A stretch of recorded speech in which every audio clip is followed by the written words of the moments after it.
What if I told you that the United States government already has a plan to deal with its $39 trillion debt problem, and that plan doesn't involve paying a single dollar back? Sounds impossible, right? But here's the thing, they've done it before. Decades ago, after one of the most expensive wars in human history left America buried in debt, the government quietly engineered a way out. And almost nobody noticed. Not because it was hidden in some back room, but because most people simply didn't understand what was happening until it was already over. And right now, in 2026, all the warning signs suggest they're about to do it again. So in this video, we're going to break down exactly what's going on with the national debt, why the traditional solutions are completely off the table, what the Federal Reserve's new strategy actually means for your money, and, most importantly, what you can do right now to make sure you're on the right side of what could be the largest wealth transfer of our lifetime. Because here's the brutal truth, the debt doesn't just disappear. It gets transferred. And if you're not paying attention, you're the one absorbing the cost, quietly, slowly, and without anyone ever telling you it's happening. Let's get into it. Let's start with the elephant in the room, the national debt. As of right now, the United States owes just under $40 trillion. To put that number in perspective, it's growing at roughly $6 billion per day, every single day. And if current trends continue, we're on pace to hit $50 trillion by 2030. Now, you might be thinking, okay, big number, but the US has always had debt. What makes this time different? Great question. And the answer isn't the debt itself. It's the interest on that debt. For years, actually, for decades, the U.S. was able to borrow massive amounts of money at incredibly low interest rates. We're talking rates so low that borrowing was practically free. The government could rack up trillions in debt without it really feeling painful because the cost of carrying that debt was minimal. But then inflation hit.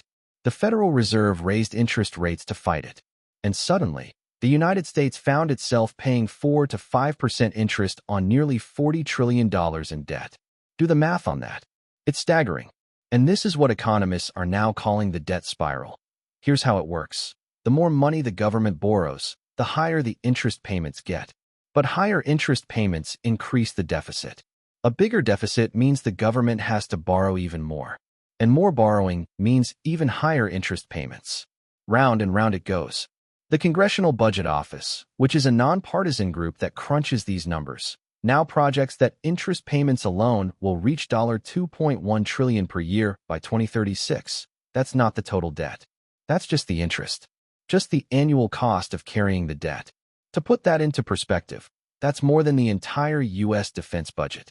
In fact, just stabilizing the debt at its current level, not paying it down, just stopping it from getting worse, would require cutting the entire national defense budget.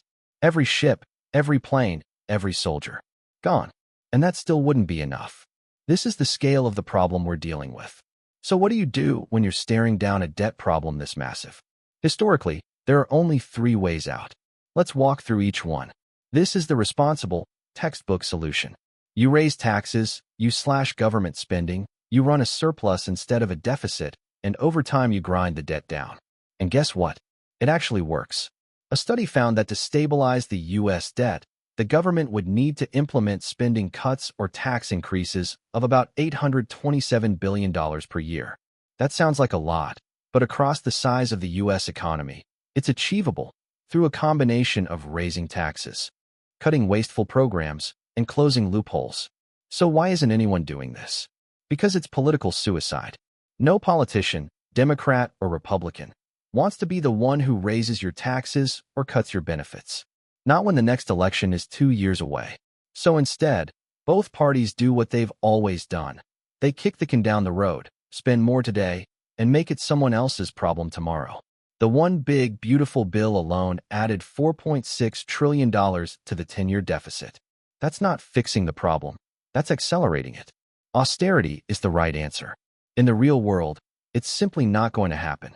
This is when the government essentially throws up its hands and says, we borrowed more than we can pay back, so we're not going to pay all of it. Now, before you dismiss that as unthinkable, consider this. 14 countries have defaulted on their sovereign debt in some form since the year 2000. Argentina, Greece, Sri Lanka, Lebanon. It happens more than people realize. But for the United States, Default is essentially off the table. Here's why. The US dollar is the world's reserve currency. Nearly every major commodity, oil, gold, agricultural products, is traded in dollars. Pension funds, sovereign wealth funds, central banks from dozens of countries, they all hold enormous amounts of US debt as their safe asset. A US default wouldn't just hurt Americans. It would send shockwaves through the entire global financial system. The damage would be so catastrophic that no serious policymaker would ever willingly go there. Which brings us to the third option, the one that's quiet, the one that works, the one most people never see coming. Here's the elegant, some would say devious, solution. Instead of paying down the debt honestly, you just make the dollars you owe worth less over time. You keep interest rates below the rate of inflation, let prices rise gradually and slowly. The real value of the debt shrinks without anyone technically defaulting on anything. Let me give you a simple example. Imagine you took out a $10,000 loan back in 1960. Back then, that was roughly the price of a modest home and represented about 2 years of median family income. It was a serious, meaningful amount of money. Now fast forward to today. What is $10,000? It's barely 3 months of rent in most cities. It wouldn't even cover a decent used car. The dollar amount of the loan stayed the same, but its real value, what that money actually buys, collapsed. So the debt became dramatically easier to repay, not because anyone worked harder or saved more, but simply because inflation eroded its value. That's the game. That's how governments quietly shrink massive debt burdens without raising taxes, without cutting spending, and without ever admitting what they're doing. And the evidence that this strategy is being deployed right now is hiding in plain sight. To understand what's coming, we need to go back about 80 years. After World War II, the United States found itself in a frighteningly similar situation. The cost of fighting the war had pushed U.S. debt to approximately 106% of GDP, actually higher than it is today as a percentage of the economy. Everyone was asking the same question. How on earth are we ever going to pay this back? Here's what they did. It's called financial repression. The Federal Reserve, under heavy pressure from the Treasury Department, artificially pegged interest rates at extremely low levels. Long-term government bonds were fixed at just 2.5% interest, and those rates were held there from 1942 all the way through 1951. This wasn't based on economic conditions. The economy didn't warrant those rates. The government simply decided interest rates were going to be low, end of discussion, because they needed cheap money to stay solvent. Predictably, inflation followed. At times, prices were rising at 10% per year. People who had their savings in bonds were effectively losing money in real terms. Savers, retirees, ordinary working people, they were quietly bearing the cost of the government's debt problem without anyone ever explaining to them what was happening. But here's the bottom line result.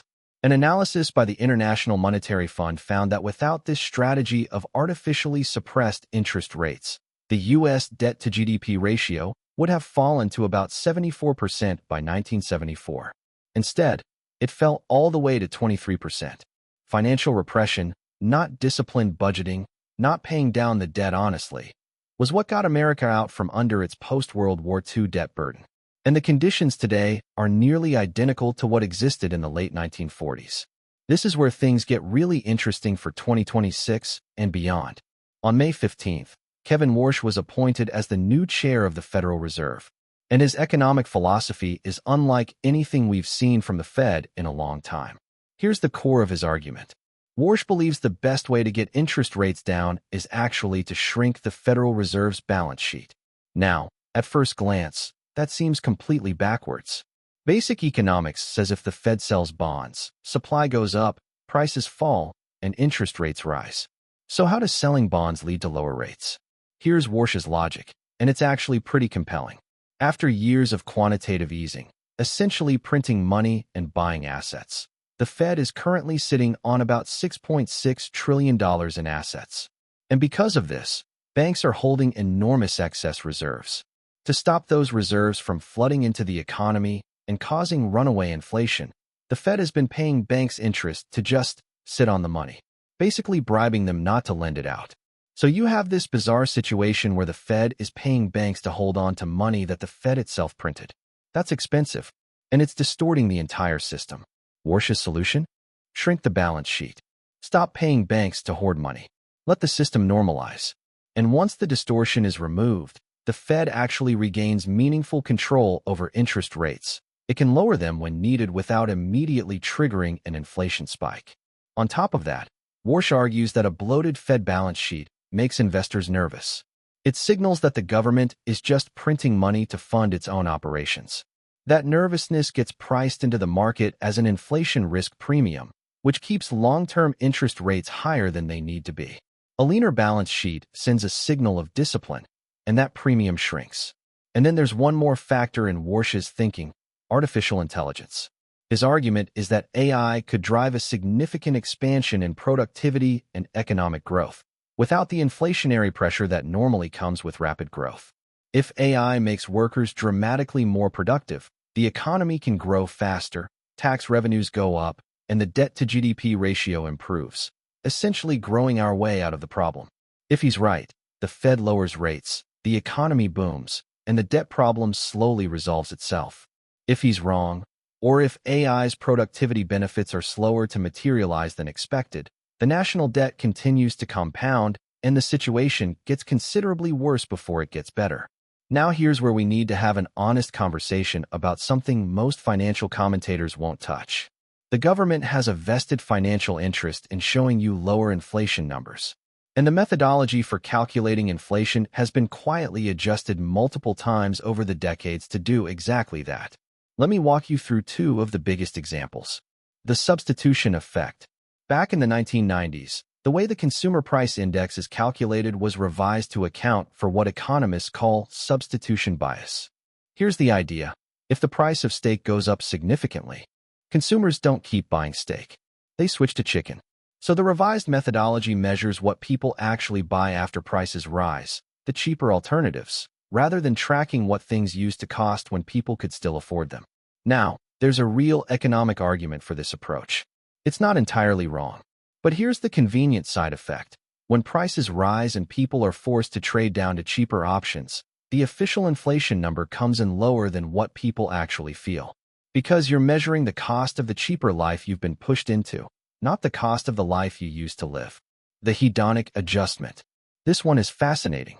If the price of a car goes up significantly from one year to the next, the government can categorize a portion of that price increase as non-inflationary. Because the new car has better safety features, better fuel economy, a backup camera, more airbags. In other words, you didn't just pay more for the car. You got more car for your money. So statistically, the price didn't really go up, you just upgraded. There's logic to this too. But it also means the government has the ability to essentially print whatever inflation number it needs by adjusting these weightings and methodologies. And this matters enormously for the debt problem.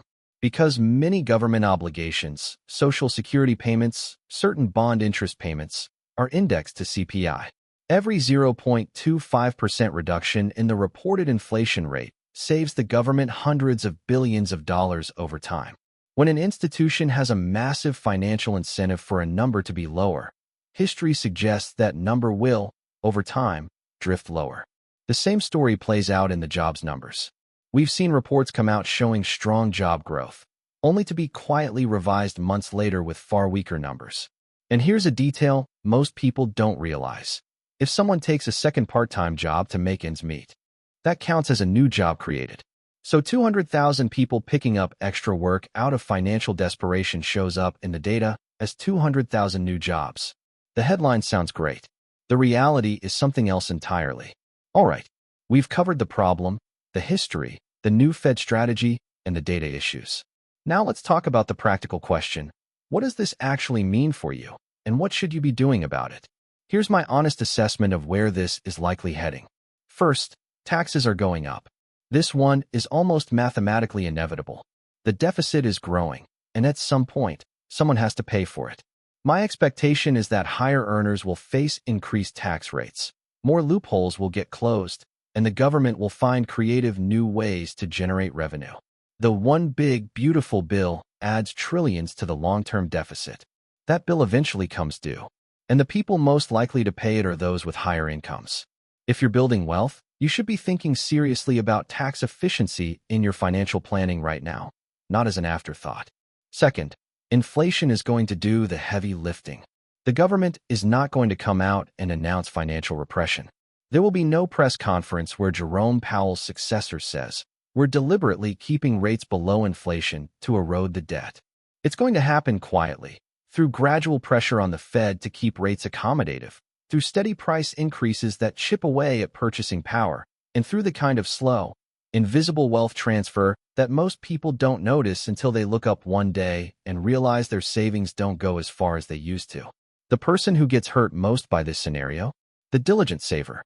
The person who does everything right, works hard, lives within their means, builds up a cash savings account, and then watches helplessly as the real value of that savings slowly evaporates. If you're holding significant cash with the expectation that it will have the same purchasing power in 10 years as it does today, that assumption needs to be seriously questioned. Third, the official data will become harder to trust. This isn't a conspiracy theory. This is just acknowledging the incentive structure. When the people measuring a problem have a financial interest in showing the problem is smaller than it is, the measurements will drift in that direction over time. The most reliable gauge you have is your own experience. Look at what you're actually spending money on. Track what things cost today versus 2 years ago. Ask yourself honestly, does the official inflation number match what I'm living through? For most people, the answer is no. So what do you actually do? The core principle here is straightforward. You want your money in assets that maintain or grow their real value over time, not assets that quietly lose value as inflation runs above the official numbers. Historically, that has meant things like equities, ownership stakes in real businesses that can raise their prices alongside inflation, real assets, productive property, things that generate cash flows that can grow over time. This doesn't mean making wild bets or going all in on speculative plays. It means being thoughtful about where you keep your money and making sure a significant portion of it is in assets with the potential to outpace inflation rather than trail behind it. The people who understood what was happening in the late 1940s and positioned themselves accordingly came out significantly ahead.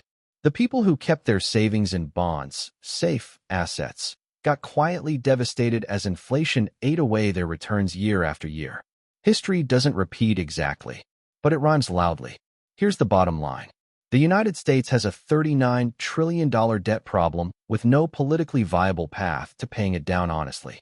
The most likely solution, the one with historical precedent, the one that's already being quietly set up, is financial repression. Artificially low interest rates. Inflation running above those rates. The real value of the debt slowly shrinking while the real value of your savings shrinks right along with it. The people who recognize this early, adjust their financial strategy, and position themselves in assets that hold up under inflation have the opportunity to come out ahead. The people who don't, who keep all their wealth in cash, who assume the official numbers tell the full story, who trust that doing things the old-fashioned way will keep working, are the ones who will quietly absorb the cost. This isn't about doom and gloom. This is about understanding the rules of the game so you can play it intelligently. Know what's happening, adjust accordingly, and stay ahead of it. If you found this video useful, make sure you subscribe so you don't miss what's coming next. Drop your thoughts in the comments. I genuinely read them. And I'll see you in the next one.